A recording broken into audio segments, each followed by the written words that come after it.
Oke kawan-kawan, Assalamualaikum warahmatullahi wabarakatuh. Berjumpa lagi dengan kami di channel Musafir Official.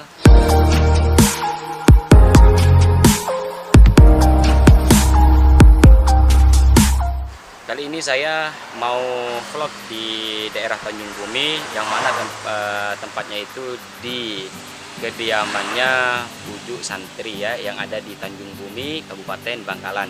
Namun sebelum saya lanjut atau sebelum saya menceritakan sejarah yang ada di sini, kawan-kawan sudi kiranya untuk mendukung channel kami dengan cara komen, like, dan subscribe, dan jangan lupa tekan tombol loncengnya biar dapat menonton video terbaru dari channel Musafir Official ya.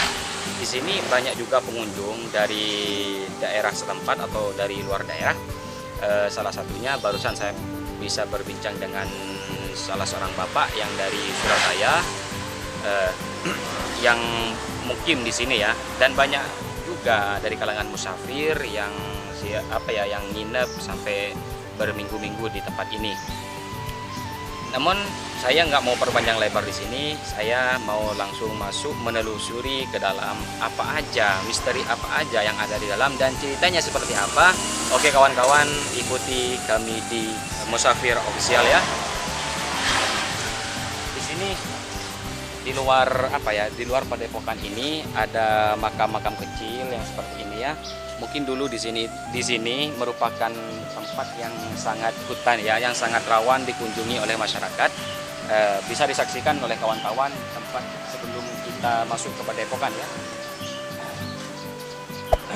Mungkin kawan-kawan di sini mau ada yang mau menyumbang gitu atau mau ikut andil dalam sumbangsihnya gitu. Di sini ada tulisan amal Pujuk Santri ya. Token listrik di sini disebutkan ya. Mungkin ada kawan-kawan nanti ada yang mau menginfakkan uangnya lewat pengiriman nomor listrik ya, buat amal jariah antum semua gitu.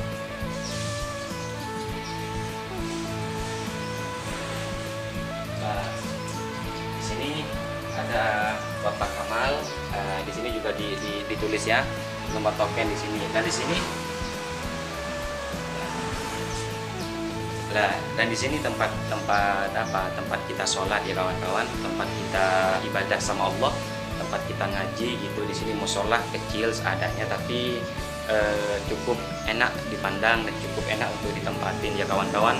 Oke kawan-kawan, ikuti kami masuk ke dalam dulu ya. Di sini banyak Al-Quran, di sini banyak Al-Quran. Seandainya dari kawan-kawan nantinya mau ziarah, nggak usah bawa surat Yasin, nggak usah bawa Al-Quran, karena di sini udah disediakan oleh orang setempat yang ada di sini gitu. Mungkin dari kalangan santri banyak berziarah ke tempat ini kawan-kawan.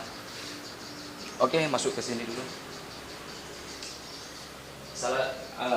Saya selalu mengingatkan kepada kawan-kawan ketika kita mau masuk ziarah, selalu saya mengingatkan di situ ada tulisan di sini. Kawan-kawan, ini ucapan salam terhadap orang yang meninggal gitu, orang yang wafat yang ada di sini. Assalamualaikum darakomin mukminin wa atakum ma tu'adun qadan muajjalun wa inna insyaallah bikum lahikun ya. Lah di sini ada juga salamullah ya sadah minar rahmani ya wasyakum ya. Oke kawan-kawan, di sini tempat atau kuburannya Pujuk Santri ya yang ada di sini gitu. Mungkin saya bisa menceritakan sedikit tentang sejarah yang ada di sini. Mungkin kawan-kawan nanti yang penasaran dengan tempat ini ya, yang mau ziarah ke tempat makam Pujuk Santri ini, di sini diceritakan ada juga sejarah di sini ya. Kilas balik perjalanan makam Pujuk Santri Nangker Bumi Anyar yang ada di Tanjung Bumi ini. Dikisahkan di ceritanya. Di sini dikisahkan ada dua pemuda di zaman dahulu ya. Di zaman dahulu itu kan nggak ada motor, nggak ada mobil dan lain semacamnya ya. Jadi anak muda ini selalu berdua ya, mau kemana-mana berdua, ngaji berdua, mungkin mau sholat berdua, mau balik pondok berdua gitu ya. Jalan kaki waktu itu, karena waktu itu nggak ada kendaraan, nggak ada motor kayak zaman sekarang udah modern yang semuanya serba ada ya. Uh, Diceritakan pula bahwa keduanya adalah santri dari Pujuk Mondung. Di sini Pujuk Santri ini merupakan santri dari Pujuk Mondung ya. Ketika Pujuk Santri ini mau ngaji gitu, di di pertengahan jalan kedua santri ini dicegat gitu, dibegal oleh segerombolan perampok gitu. Karena zaman dahulu itu, karena Pujuk Santri itu membawanya itu tas gendong yang mungkin sama orang-orang sama perampok itu dikira apa yang digendong oleh santri itu merupakan sebuah perhiasan gitu, atau merupakan sebuah barang yang berharga. Taunya yang dibawa itu bukan perhiasan, melainkan itu isinya buku, kitab, bolpen, dan peralatan untuk kita ngaji nantinya gitu. Jadi kejadiannya ini waktu mau masuk salat isya ya, nggak terlalu malam gitu ya, habis maghrib lah istilahnya gitu, yang dicegat karena santri ini mau ngaji gitu, sehingga dicegat oleh perampok gitu. Dikira yang dibawa itu adalah sebuah perhiasan atau barang uang yang berharga lah gitu ya. Setelah dirampok, kedua santri itu dibunuh gitu. Setelah mayat keduanya ditemukan oleh masyarakat tempat pada saat itu, mayat keduanya lalu dibuang ke laut. Namun anehnya kedua mayat itu kembali lagi ke pantai, dan kejadian itu berulang-ulang sampai 3 kali. Akhirnya mayat keduanya dikuburkan di pinggir jalan di tempat yang sekarang. Mayat ini, Pujuk Santri ini waktu itu dibuang ke tengah laut ya, karena nggak ada keluarga, nggak ada orang yang mengenali, sehingga dibuang ke laut. Tapi anehnya dibuang ke laut selalu kembali ke tempat ini, akhirnya dikuburkan di tempat ini yang sekarang gitu ya. Dikarenakan sebagian tokoh masyarakat pada saat itu bermimpi ketemu dengan kedua mayat tersebut. Dalam mimpinya ada suara bahwa mayat saya jangan dibuang ke laut. Pujuk Santri ini ada tokoh masyarakat yang bermimpi waktu itu mendengar suara dari Pujuk Santri ini. Beliau mengatakan, jasad saya jangan selalu dibuang ke laut, saya kuburkan di tempat ini gitu, yang sekarang kita tempatin ini kawan-kawan. Tapi kuburkan di pinggir jalan saja. Alhasil maka muncullah makam Pujuk Santri yang cukup megah dan keramat hingga saat ini. Alhasil ya seperti inilah. Padahal dulu ketika Pujuk Santri ini dibunuh, Pujuk Santri ini dibuang ke dasar laut, ke tengah laut. Tapi berulang-ulang sampai 3 kali, Pujuk Santri ini selalu berada di pinggir laut itu, yakni di pantainya. Sampai tokoh masyarakat yang ada di sini bermimpi mendengar suara Pujuk Santri ini, saya jangan selalu dibuang ke laut, saya cukup dikuburkan di pinggir jalan ini sampai sekarang gitu ya. Dikisahkan pula bahwa pada tahun 1977 kondisi makam Pujuk Santri rusak parah, batu nisan bertaburan di mana-mana karena dirusak oleh seorang yang tidak bertanggung jawab, dan masyarakat membiarkan kejadian itu karena menganggap orang tersebut pengerusak adalah seorang wali. Lah, ketika dikuburkan di sini, batu nisan Pujuk Santri ini diacak-acak gitu, ditabur, dibuang di mana-mana gitu. Sampai masyarakat di sini diam begitu saja, nggak menegurnya. Kenapa? Karena waktu itu masyarakat taunya orang yang mengacak tempat ini adalah seorang wali gitu, sehingga masyarakat nggak berkutik untuk melerainya atau untuk menghentikannya, menegurnya dalam pengerusakan batu nisan yang ada di sini gitu ya.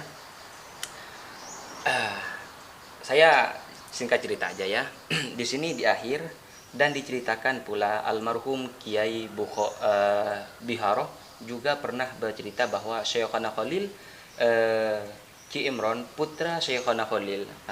Di sini Kiai Imron ini putra Syekhona Khalil pernah bilang kalau punya niat, punya hajat gitu ya, pengen ke Martajesa, pengen ziarah ke makamnya Syekhona Khalil Martajesa yang ada di Bangkalan sana gitu, maka cukup ziarah ke Pujuk Santri.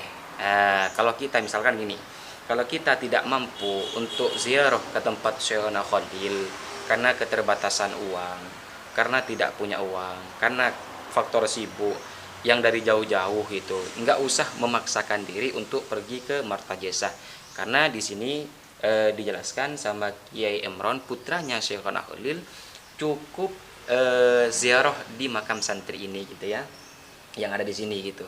Jadi nanti kawan-kawan gitu, ini apa ya, nantinya kawan-kawan kalau misalkan mau ziarah ke makam Syekhona Khalil, sedangkan kita tidak punya motor, tidak punya uang dan lain semacamnya, ada jalan yang mudah, cukup kita ziarah tawassul lewat pujuk santri yang ada di sini gitu ya. Terus wakilah ada yang bilang bahwa Syekhona Khalil kalau ziarah ke makam pujuk santri, beliau turun dari kendaraannya mulai dari jembatan Bekias. Lah, di sini diceritakan juga bahwasanya dulu kalau Syekhona Khalil ini mau apa ya, mau ziarah ke pujuk santri ini dari jauh, dari kejauhan pujuk santri ini enggak ikut dokarnya gitu, yakni turun guna untuk menghormati pujuk santri yang ada di sini. Berarti pujuk santri di sini wafat sebelum Syekhona Khalil gitu.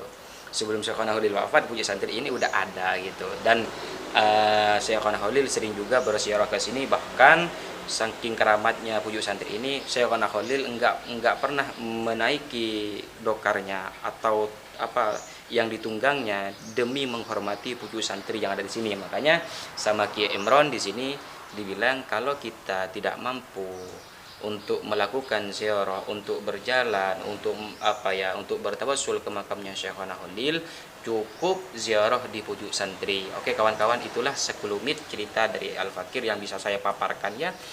Semoga bermanfaat kawan, dan semoga kawan-kawan semuanya yang menonton video saya mendapatkan keberkahan daripada pujuk santri yang ada di sini ya.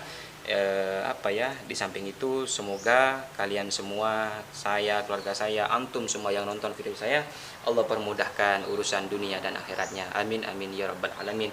Oke kawan-kawan, itulah sekelumit cerita dari Al-Fakir yang bisa Al-Fakir paparkan. Saya mau masuk dulu, mau tawassul ya kawan-kawan, ikuti kami ya.